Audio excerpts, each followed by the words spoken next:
Bonjour, je suis Cécile Le Breton, directrice adjointe et directrice des cours à l'Alliance française de Singapour. Bonjour, je m'appelle Baptiste Chauveau, je suis coordinateur pédagogique à l'Alliance française de Singapour. Nous allons vous présenter 10 astuces pour des cours à distance réussis. Astuce numéro 1. Créer une hotline via WhatsApp par exemple et qui intègre tous les enseignants, les responsables pédagogiques et éventuellement les personnes du service informatique et du service des inscriptions. Ouh là là, Baptiste, on en est à plus de 1000 messages sur la hotline. Pas d'inquiétude, avec le temps, nous avons pu constater que les enseignants répondaient eux-mêmes aux SOS de leurs collègues, car ils avaient pu rencontrer les mêmes difficultés et étaient capables désormais d'apporter des solutions. Cela crée un fort esprit d'entraide et de solidarité, et certains enseignants se révèlent aujourd'hui des pros du dépannage à distance. Astuce numéro 2, avoir un plan B. On a beau faire tous les efforts du monde pour préparer une activité réglée au millimètre, parfois, quand ça veut pas, ça veut pas. Pensez à récupérer les audios des méthodes sur les sites compagnons des maisons d'édition, au cas où les manuels numériques ne fonctionnent pas.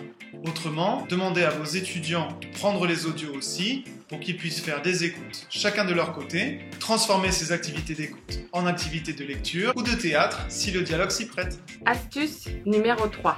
En plus des formations organisées pour s'approprier les outils tels que Google Classroom ou Zoom, rédiger des tutoriels pas à pas, spécifiques et détaillés avec des captures d'écran permet aux enseignants d'avoir des documents auxquels ils peuvent se référer facilement si besoin. Astuce numéro 4. Utilisez les outils Google pour animer une séquence pédagogique. Certains étaient déjà à l'avant-garde de l'enseignement à l'ère du numérique, d'autres, disons, un peu moins.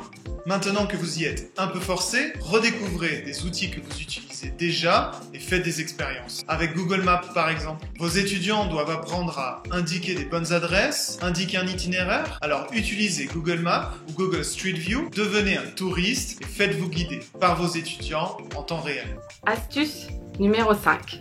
Organisez un quiz apéro avec des étudiants de différentes classes et les enseignants grâce à Kahoot et Zoom. C'est un bon moyen de mêler la compétition, le côté ludique et interactif tout en apprenant ou en révisant. Bonne ambiance garantie. Astuce numéro 6. Utilisez les outils Google pour évaluer. Google propose de nombreux outils gratuits et accessibles par tous en ligne. Pour évaluer vos étudiants, vous pouvez utiliser l'outil Google Forms. Google Forms est un générateur de formulaires. Il vous propose des modèles de questionnaires. Vous pouvez adapter les questions. Il y a un large choix de types de questions. Vous pouvez également choisir le nombre de points attribués, choisir de révéler également la réponse. Vos étudiants pourront ensuite répondre au formulaire et, si vous le souhaitez, accéder aux réponses dès la fin du test. Astuce numéro 7. Faire des courtes vidéos sur Instagram avec des filtres animés. C'est une manière originale d'enregistrer des comptines ou des chansons pour les cours enfants ou les tout petits. Cocoda, poule ici, poule là-bas, cocody, cocoda, poule en haut, poule en bas, cocody, cocoda, œuf par-ci, œuf par-là, cocody, cocoda, œuf en chocolat. Les parents et les enfants peuvent ensuite s'amuser à les reproduire et envoyer leurs propres créations aux enseignants. Astuce numéro 8. Faire travailler vos étudiants en petits groupes. C'est souvent éreintant pour l'enseignant et les étudiants de faire un cours à distance, surtout si le cours dure 3 heures d'affilée, comme c'est le cas chez nous. Continuez à faire des activités en petits groupes en utilisant Zoom et ses breakout rooms, mais aussi sur Skype, sur WhatsApp, sur Google Meet également. C'est un petit peu plus compliqué, mais ça marche aussi. Cela permet aux étudiants de travailler à 2, à 3, sans la pression du groupe, et vous pouvez passer un peu de temps avec chacun d'entre eux. Astuce numéro 9. Collecter des messages positifs qui font plaisir d'étudiants ou de parents qui expriment leur satisfaction quant aux activités, au contenu, aux progrès observés et à la manière dont se passent les cours à la maison.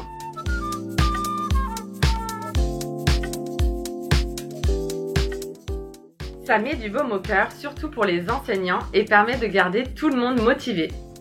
Et pourquoi pas utiliser ces messages comme des éléments de communication pour valoriser les cours à distance.